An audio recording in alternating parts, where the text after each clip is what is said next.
Depression is because of the outside world. No, it's because of you. Allopathy discovered interstitial fluids only in 2018. We can give medicines for 4 months or 5 months and you'll never get a heart attack in your lifetime. That's possible. 8 drops don't exist, we just die. Mostly karma affects your loved ones. Milk, white butter and ghee. These are the 3 things we should always have all our life. Whether you're a vegetarian or a non-vegetarian, it doesn't matter. Welcome to part 2 of our conversation on autoimmune diseases. Continuing with our series with Siddhartha Sengupta. Autoimmune is such a common disease these days that it's being almost a large percentage of people are suffering from it. Regular allopathy can only manage the problem, but Ayurveda seems to have cures to the problem. So keep listening to the conversation with Siddhartha Sengupta and discover how you can cure yourself or somebody you know. And don't forget to subscribe. Behavioral therapy. We actually give a document to every patient where we talk about what kinds of behavioral issues they need to change or alter, or we just give them a document, say that just follow this and tick mark and incorporate this in your life. But on a general basis, because that is a very critical part of today's world, because we are also getting inputs from so many different places, whether it's the social medias of the world, and people are less in conversation and more in observation with social media. So behaviors are being altered by what they are observing rather than what they are conversing. So what do you suggest? Because there are various aspects like anger and guilt and grief which a person holds, and there is a suggestion that also leads to autoimmune disorders. Absolutely. I think in Ayurveda it says that every disease starts with the mind. Every, including autoimmunes. Now Can you go a little deeper into this statement, every disease starts with the mind? Because Right. how do you can control your arm, which is physical. And in Ayurveda also, or in Indian philosophy, there are certain things which you can control, and that level of control increases. For instance, you can control a hand muscle a little bit more than you can control a heart muscle. Then you can control a cell muscle. Then you can control a thought. So how should you better address or manage this everything starts with the mind concept? Right. I'll first tell you how does it start with the mind. Today, if you see, let's say I'm 5 years old, I get a trauma in my life. Let's say one of my parents dies. What happens? I feel guilty, I feel angry, I feel irritated, I feel frustrated. Eventually, that leads me to either certain kind of addictions or certain way by which I have to dissipate this anger. Okay? Several people do several things. Different people do different things. One is to become a sex addict. Yeah. Move towards maybe strange kinds of sexual habits. 2, it can be suddenly moving on to smoking, drinking, in maybe even after 5 years or 10 years. Yeah, because that trauma I haven't been able to dissipate or I haven't removed from my system. 3, it can be certain kinds of food related habit. Okay, I move towards eating spicy food because that makes me happier, or I move towards sugar because that makes me happier. Yeah. 4, it can also be becoming a narcissist and knowing how to get what I want and becoming extremely selfish. So these kinds of things are what can alter a human mind, number 1. And when you do that, what does all of this lead to eventually? This leads to disease. This leads within the next 5 years or 10 years, because of eating wrong, because of addiction, because of sex addiction, because of whatever it is, you will move towards a disease. Okay? It can be an autoimmune, it can be cancer, it can be diabetes, it can be some sexual disease, it can be blood pressure because you're constantly stressed. So it can be anything. So that's exactly what is happening today across the world. Because we've moved away so much from Dharma, we've moved away so much from understanding what is discipline. Yeah. So I always tell this to our patients, that motivation is not something you get every day. Okay. So we have, in my life or in every human's life, we have certain situations in life. Okay. The universe will always throw tough situations to you at any given point in time. So you have to wake up in the morning, and my time to wake up is 4:30. I will wake up at 4:30 whether I'm going through shit or whether I'm happy. Okay? Whether it's a Sunday or whether it's a Monday. That's discipline. Okay? I will eat at 9 o'clock or 10 o'clock, I'll have my breakfast or brunch. Okay? So I'm going to eat exactly at that time. Okay? I'm going to go for a walk in the morning and evening every day, no matter what happens, even if I'm really stressed out, or even if I have a bad day, or if I had a fight with my relatives or wife or kids or whatever, I would go for a walk.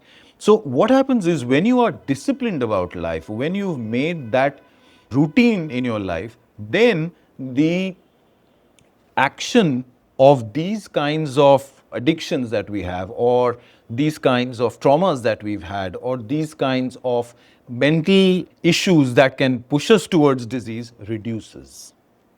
Okay? So being disciplined on a regular basis is something which I think Ayurveda has spoken about this 10,000 years ago, that the idea is to always be preventive, yeah, so that you don't land up in a hospital, so that you don't land up with a heart disease, or you don't land up with cancer, or you don't land up with autoimmune diseases. Yeah? And today we see autoimmunes, we're getting patients who are 22 and 24. We just got one with juvenile diabetes from the age of 15. We've got one with, again, juvenile. It's called type 1 because he got it probably at the age of 20. And why? Because of poor lifestyle and sleeping late. That are sleeping late and eating trash. So these are the only two things which has led him to that. You see? Now, a lot of people across the world today think that, why should I follow a certain routine? Why should I be disciplined? And why is the big question. The reason is because the universe works in a certain way, and your body works in a certain way. The people who've made Ayurveda were so smart 10,000 years ago. They knew exactly how the universe works. They knew exactly how your body works. So they have made certain rules by which you should follow. And once you follow that rule, then you're going to be disease-free. And that's exactly what we teach people, that you can be disease-free if you want. So where do you draw the line between being, for instance, some people say you should sleep 8 hours, and if you haven't slept, then you don't have to, like, maybe gym in the morning, but you are suggesting that no matter what, even if you slept 2 hours, you get up at 4:30 and you go for your walk. So what is a good lifestyle according to you? What is your suggestion for a good lifestyle?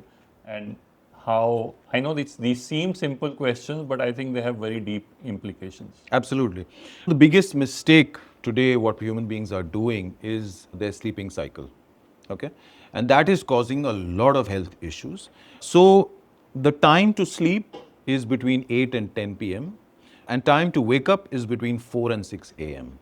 Number of hours, which we've been told all these years, doesn't really matter. Even if some people need 6 hours of sleep, some people need 4 hours of sleep, and some people need 7 hours of sleep. You don't need to sleep for 8 hours. What you need to do is sleeping early, because I told you that your body detoxes between 10 and 2 a.m.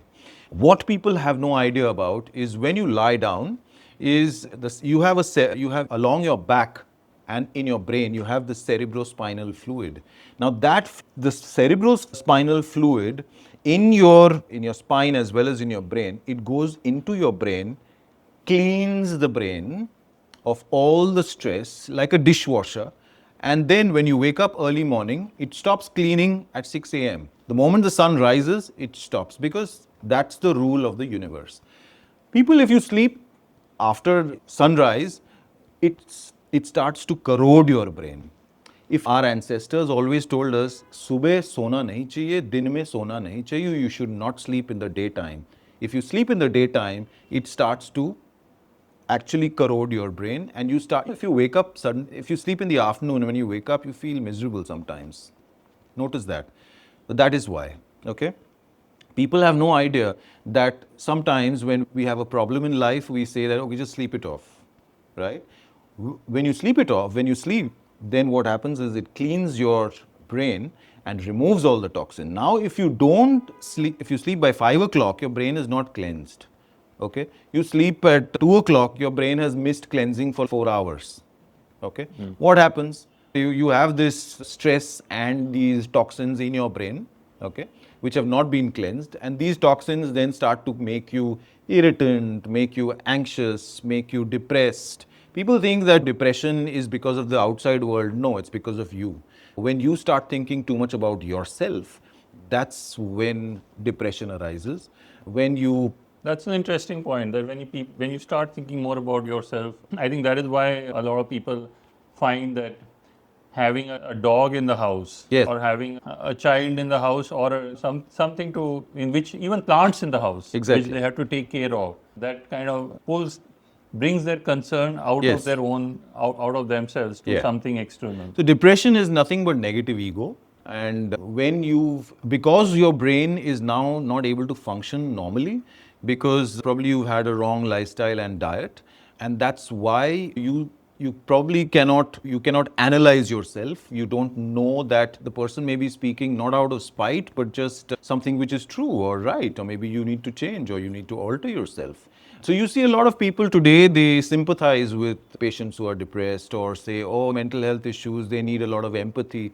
They certainly do need empathy, but they also need the mirror to be shown. They need the mirror to be shown because they need to know what is the right thing. Yeah, maybe the person was not wrong in what they were saying. And don't isolate yourself completely from the rest of the world, because that's not going to help. And instead, try to lead a disciplined lifestyle. That's why depression is also something which is very easy to sort for Ayurveda. Because one, again, detoxing is very important, because depression and anxiety both are caused because of toxin buildup. So that can be sorted by detoxing and giving them a sattvic ahar. Now, when you keep eating tamasic food, if you keep eating outside, you eat refrigerated food, you eat food which is stale, what happens is you start to think tamasic, you start to move into darkness, you start moving into inertia, you start moving into procrastination. So then what happens? That leads you to this rabbit hole of mental health issues. So that all can change by simple things like a sattvic ahar and a lifestyle alteration, as well as a little bit of yoga and pranayama. That itself can help in a big way. Very interesting. And so one thing which you were talking about, which I'm going to touch upon, slightly whatever, I wouldn't call it dangerous, but slightly touchy, about the karmic issues. I think people should be mature enough Right. to, if you're watching this podcast, you should be mature enough to accept kind of new ideas, Right. and new thoughts. And if you like suggestion before this, if you don't like what you hear, you can just let it go, because there are different opinions in the world. But I would still like to, you had some very interesting experiences about karmic patterns and how they play. And this is a document, it's not you saying it actually. It's No. a documented, let me tell everybody who's listening that it's a documented aspect of Indian medicine. How karmic actions impact your generation as well as future generations. That's right. So you have had real experiences with that. So if you'd like to tell us a little bit about it. We Indians are born with understanding karma, because our mother tells us exactly what karma is. The understanding of karma from the Western perspective is a little different to what we know what is karma. So karma, as per us, is action. Every action has an equal and opposite reaction. Karma is also carried forward to different lives, and you can get the reaction of your karma which you've done in this life after 7 lives or 10 lives or million lives. When it comes to karma, people need to understand it's nothing. The meaning of karma per se is action. Okay? When we do a certain action, whatever you throw out to the universe will come back to you. Yeah? We've seen cases where some women have come to us with severe bleeding, okay, and a lot of issues when it comes to very high pitta. So we obviously tried giving them medicines. Now, when it is karma-related health issue, that no medicine helps them. No medicine absolutely helps them. And then we realized it after 2 or 3 months that when nothing is helping, that means it is karma-related issues. Then we've spoken to the patients and we've asked them, what did your father or grandfather, were they money lenders or zamindars? Yeah, how did you know? So we said, okay, so if you sucked someone's blood, a poor man's blood, 100 years ago, your next generation or the next generation or maybe 3 generations after that is going to have problems with regards to blood. We've had cases of cancers where someone had a mining industry. You're bleeding the earth of its natural resources. So your family is going to be affected by it. We've had cases where the husband is in a hawala transfer of money, etc. The women of that family have had serious health issues. Karma is something not just with regards to your life. It can, in fact, mostly karma affects your loved ones. So if the woman you love, the man you love, or anyone in your family or the parents you love might just be taken away or might just suffer and you wouldn't even know why. Then you realize, why the hell am I suffering? I've not done anything, but it must have been a karma from somewhere, sometime. Yeah, so we have seen several such cases, and especially when it comes to karma-related diseases, asthma also is something, we call it karma-related. It's called karmaj. So asthma happens because of certain kinds of issues, okay, in your previous life. So all this leads to us to realize that disease can be avoidable or you can be disease-free if you follow Dharma, if you follow Ayurveda, and on a regular basis be disciplined with life. In fact, although karma cannot be completely healed, but there are ways astrologically also. We do Ayurvedic astrology as well. You can do certain pujas, you can give donations, you can to people, help poor people. You can do some charity. That really helps, especially when it comes to karma-related issues. Allopathy, you talk about the immune system with a thymus or bone marrows or lymph nodes or mucosa, skin, then you also have the spleen and you have tonsils, adenoids, etc. So it just considers these 9 or 10 odd organs and says that this is what protects us from any kinds of disease. Does it mean that the liver doesn't protect us? Does it mean that the heart doesn't protect us? Does it mean that the kidneys don't protect us? So that's not right at all. In fact, I believe that even in the allopathic world, a lot of scientists and doctors or researchers have started to argue about this whole concept of the immune system. In Ayurveda, when we talk about disease, Dikshamatva is just one part of it. When you talk about resisting, the body being able to resist diseases, there is much more than this that. There is Ojas. Yeah? People don't understand what Ojas is. Ojas, for that matter, is there are 8 drops of this certain fluid in our body. I call that Hiranyagarbha fluid, because what is out there in the universe is also inside you. So Only 8 drops. 8 drops of this ojas in our heart. Now, if these 8 drops, don't exist, we just die. Okay, so that gets affected by vata. Okay, so heart disease or cardiovascular issues need not be because of cholesterol. Okay, certainly not. That can be one of the. In fact, the issue is ama. Again, not cholesterol, because cholesterol is good for your body. Yeah, ama is not good for your body, which is actually blocking your arteries. Yeah. Secondly, I think Agni, which I spoke about. Okay, before I say that, the Ojas has one more, which is the Para and Apara Ojas. So the Apara Ojas is half an Anjali. When we say half an Anjali, it's just a little bit of that. 10 to 15 ml of this, again, all over our body. Okay. So what is the work of Ojas? The work of Ojas is to replenish the cells or to actually repair every cell or repair any kind of issue in your body and bring you back to homeostasis. Okay. It's really interesting you say that, because in mantras, there is one of the blessing is Ojasvi. Ojasvi, Tapasvi, Exactly. That you should, may you be Ojasvi. Yeah. So may you, because if you are Ojasvi, then you'll have a long life and you don't have disease and you will have this shine on your face which Which will is be Ojas. yeah, Some people say is Ojas. exactly, and we don't see that in the young generation Yeah. today, which we saw in the previous generations. Yeah, And if you see as you go into the say Himalayas and all, you have spiritual men yes, with a lot of shine shine. on their face. You will see that shine. Yeah. Any person who has a lot of ojas, their face will literally shine. Okay, it will shine. You don't need to put anything on your Yeah. skin. It will shine by itself. That brightness will come. Okay, so ojas is one.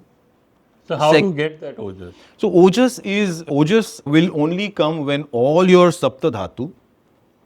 When we say sapta dhatu, it is we have sa, rakta, mausa, meda, asti, majja, shukra, and oj. Okay. So Rasadhatu is the lymphatic system or the interstitial fluids as we call it. Now allopathy discovered interstitial fluids only in 2018. 18. Yes, 2018. Wow. Yeah. Before that, they knew the lymphatic system. They didn't know or they say that we knew it, but we didn't know. Yeah. So someone got an award for discovering that. Now, Ayurveda knew about Rasadhatu since millennia. Okay. We knew it since the last 10,000 years. Now, we talk about water in our body for 70% of our body is water. But when you chop your body, does water come out? No, never. Because the water is in a certain form. It's in the gel form. And that is Rasadhatu. But that moves around in your body. Okay, Rasadhatu is the first. It's also the lymphatic system which actually detoxes you at any given point in time. Now, Ayurveda also considers once the Rasadhatu is made, if that is in good condition, then you will have good Rakta, which is blood. After the Rakta is obviously Mausa, right, which is your muscle. Okay, Rasa, Rakta, Mausa. Then there's Meda, which is adipose tissue or fat. Okay. Then after the med comes your bones, which is asti. Okay. So if your fat tissues are in perfect condition, then your bones will be strong. If your bones are strong, then your majja will be strong, which is your bone marrows. Now don't forget, if your bone marrows are good, then the blood produced is brilliant. Now allopathy considers that only your bone marrows produce blood, but Ayurveda considers that your bone marrow, your rasadhatu, as well as your liver, these are the three organs which actually produce, purify, and create your blood.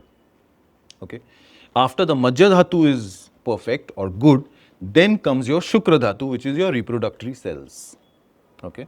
And if the Shukra is good, then you create. So if all the 7 dhatus or tissues are in perfect condition, then you create a drop of ojas. Wow. So that is the vitality, and that is, then you create ojas. And how you can create ojas just like that is by having doodh, ghee, makhan. Wow. So if you have pure milk, if you have makhan, especially white butter, which is made at home, and ghee, these are the 3 things. In fact, Ayurveda goes on to say that the smell of ojas is just like when you mix rice and ghee, that is the smell of ojas. Okay. So these 3 things, that's why we always tell patient, never leave milk, white butter and ghee. These are the 3 things we should always have all our life. Whether you're a vegetarian or a non-vegetarian, it doesn't matter. Yeah. So these are the 3 things that you should keep having on a regular basis. And of course, there is one aspect, I think, which I should also touch upon, that is Bala. So when we say Bala, see, when immune system, like I said, Tattva is just a very small aspect of it. Bala is also the strength. Okay.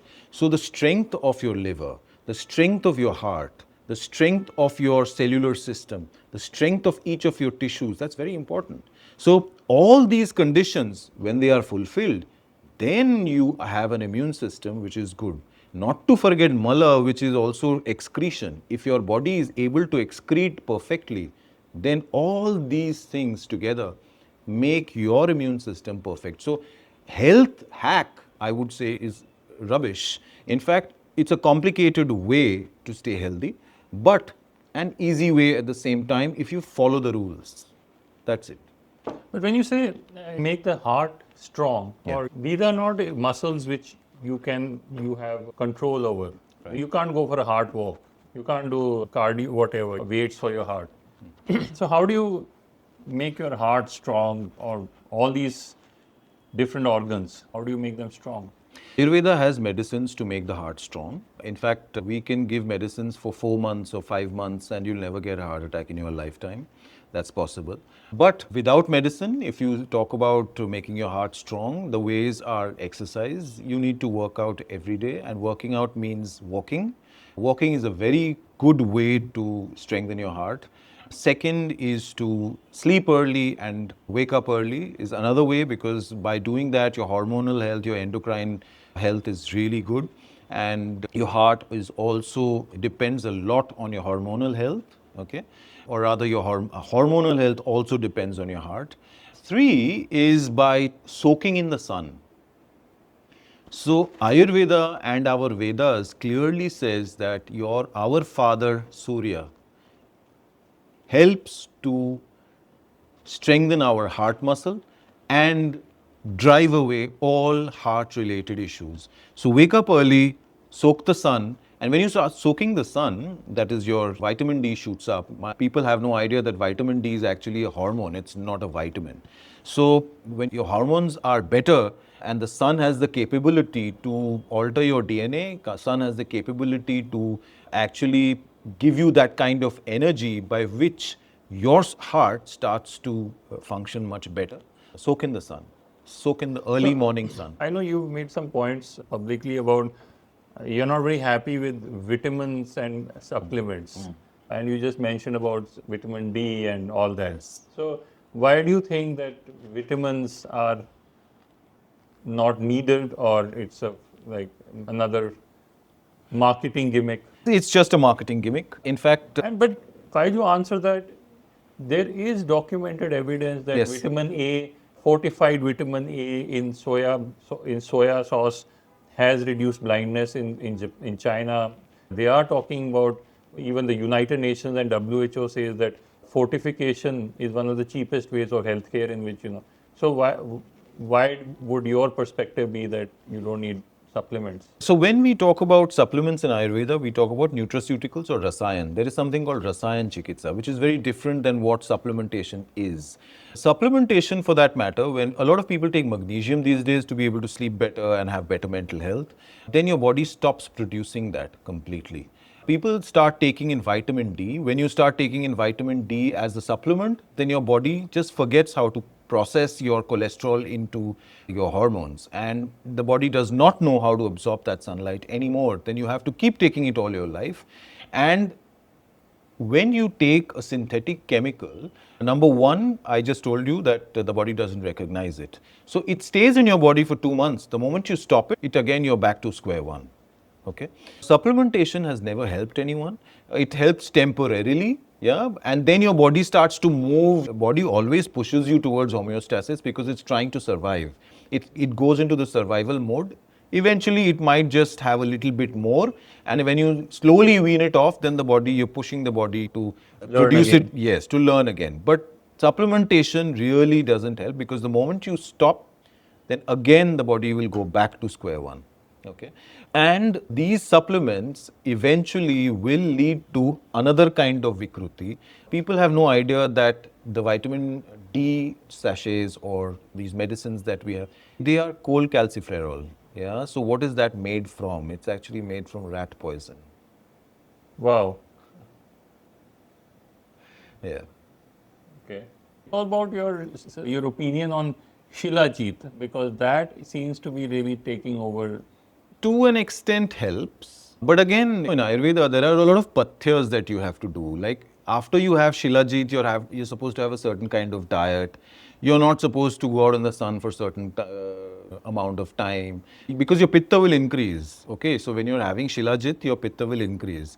Now Shilajit has to be, a proper shodhan has to be done with Gomutra. If it's not done, then that heavy metals stay in the Shilajit. So only an expert should be able to recommend you Shilajit. Don't just take Shilajit just like that. And Secondly, Shilajit is not the only way to increase sexual performance, or even Ashwagandha is not just the way to improve sexual performance. One needs to understand that there are, when you have metabolic chokes or pathway chokes in your body, it can be heart-related health issue also, which can cause poor sexual performance. Or early ejaculation, these kinds of issues can be easily reversed in Ayurveda, or infertility for that matter. We get a lot of infertility cases, especially patients who've already tried IVFs and they then have failed, they come to us. We treat both the couples in that Which case. we'll do another episode on in the coming Sure, days. absolutely, Yeah. absolutely. I think we need to help people, especially when it comes to infertility, because a lot of women suffer. Infertility and IVF and this whole area of Right. Pregnancy. Okay. And so there are several issues because of which a man is not able to perform. It can be just simple thing like pressure. Yeah. It can also be just something which is like depression for that matter, because he's had a poor lifestyle and diet. So maybe just a simple poor lifestyle and an improved lifestyle, diet and detoxification can improve his erectile dysfunction or his sexual performance. Third, it can be just a lack of love. So a lack of love is something no one talks about when it comes to mental health in men. The men actually, the 75% of the suicide cases are men, not women. Men, and out of that 75%, 70% is because of relationship issues, not because of money or something. People need to take cognizance of the fact that men also have emotions.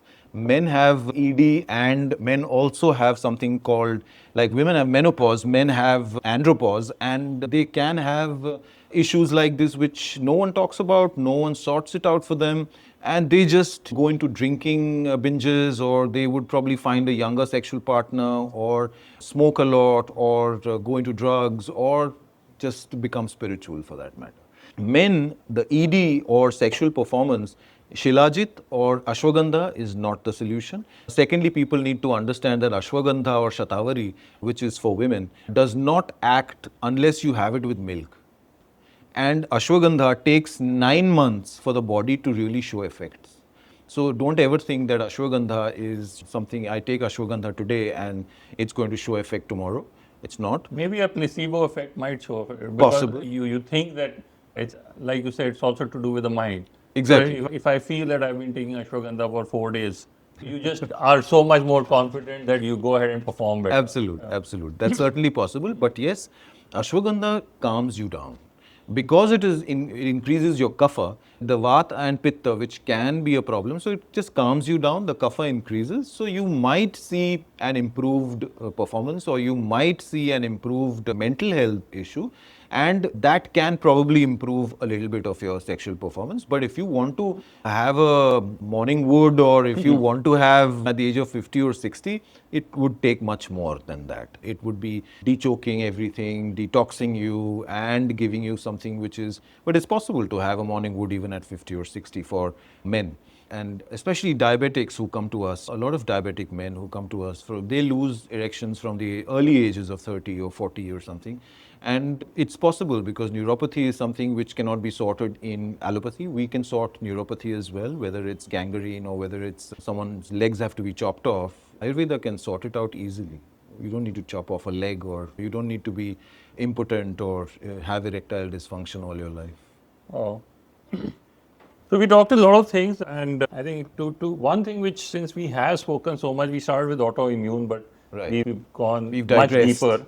What about meditation, and what is your, because you've done medicine, we have done yoga, we touched upon, does meditation also, do you have something, is it just sitting quietly or does it go beyond that? It does go beyond that. Meditation does go beyond that. Ayurveda does talk a little bit about meditation as well.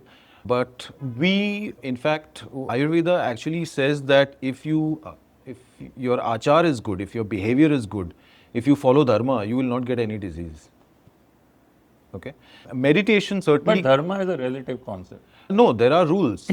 There are 50 rules, like not telling lies, not manipulating, not drinking, not cleaning yourself on a regular basis, following dinacharya, using oil on your body, oleation every day.